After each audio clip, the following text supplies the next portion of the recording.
نحمده ونصلي على رسوله الكريم اما بعد فاعوذ باللہ من الشیطان الرجیم بسم اللہ الرحمن الرحیم۔ میرے محترم ناظرین، اس ویڈیو کے اندر میں آپ کو ایسے 3 لوگوں کے بارے میں بتاؤں گا جن کے لیے بہت ہی دردناک عذاب ہے جو آخرت میں ان کو دیا جائے گا، اللہ نے ان کے لیے تیار کر رکھا ہے۔ حدیث کے اندر آتا ہے، پیارے آقا جناب محمد صلی اللہ علیہ وآلہ وسلم نے فرمایا 3 قسم کے لوگ ایسے ہیں جن کو قیامت کے روز اللہ تعالیٰ جن سے گفتگو نہیں کریں گے اور نہ ہی ان کو اپنی رحمت کی نظر سے دیکھیں گے اور نہ ہی ان کے گناہوں کو معاف کریں گے، اور ان کے لیے آخرت کے اندر دردناک عذاب تیار ہے۔ وہ کون سے لوگ ہیں؟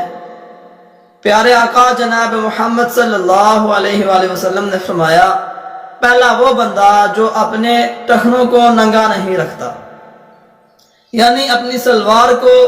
ٹخنوں سے اٹھا کے نہیں رکھتا، ٹخنوں کے اوپر نہیں رکھتا، ٹخنوں کے نیچے رکھتا ہے، اپنے ٹخنے ڈام کے رکھتا ہے، انہیں ننگا نہیں کرتا۔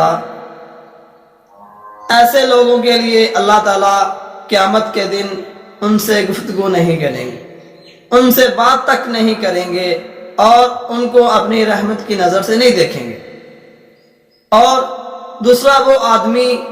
جس کو اللہ تعالیٰ قیامت کے روز اپنی رحمت کی نظر سے نہیں دیکھیں گے، وہ جو لوگوں کو اپنا احسان جتلاتا ہے، یعنی کسی کی مدد کرتا ہے، مصیبت کے اندر کسی کے کام آتا ہے، کسی کی ہیلپ کرتا ہے اور بعد میں اپنا اسے احسان جتلاتا ہے کہ فلاں وقت میں نے تمہاری مدد کی، فلاں وقت تم مصیبت کے اندر تھے، میں نے آپ کی مدد کی۔ احسان جتلانے والے کے وہ اللہ تعالیٰ قیامت کے روز ان کو اپنی رحمت کی نظر سے نہیں دیکھیں گے اور ان کے گناہوں کو معاف بھی نہیں کریں گے اور ان کے لیے دردناک عذاب تیار ہے۔ اور تیسرا وہ بندہ، پیارے آقا جناب محمد صلی اللہ علیہ وآلہ وسلم نے فرمایا، جو جھوٹی قسم کھا کے اپنے سامان کو، اپنے مال کو بیچتا ہے،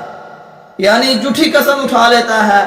اپنے مال کو بیچنے کے لیے، اپنے مال کو سیل کرنے کے لیے لوگوں کے سامنے جھوٹی قسم اٹھاتا ہے، کہتا ہے کہ مجھے فلاں کی قسم یہ مال بہت اچھا ہے، بہت ٹھیک ہے، بہت فائدہ مند ہے، جھوٹی قسم کھا لیتا ہے۔ ایسے انسان کو اللہ تعالیٰ قیامت کے روز اپنی رحمت کی نظر سے نہیں دیکھیں گے اور نہ ہی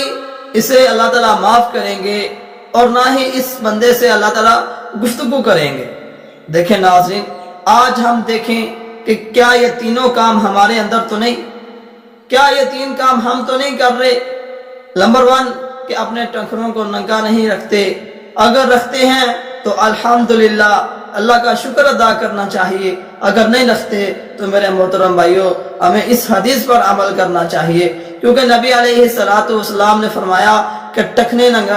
ننگے رکھنے چاہیے، کیونکہ نماز کے اندر یعنی ہر وقت مومن کے لیے یہ حکم ہے کہ وہ اپنے ٹخنے ننگے رکھا کرے۔ اور دوسرا کہ ہم اگر کسی کی مدد کرتے ہیں، کسی کی ہیلپ کرتے ہیں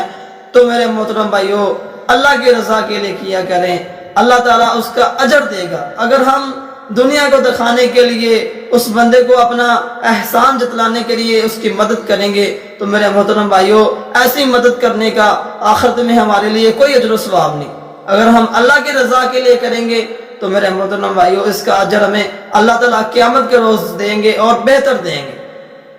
اور تیسرا کہ ہم اپنا مال بیچنے کے اندر قسم نہ اٹھائیں، میرے محترم بھائیوں یہ مومن کی نشانی نہیں۔ اللہ خالق و مالک سے دعا ہے اللہ تعالیٰ ہمیں عمل کی توفیق دے، وما علینا الا البلاغ المبین۔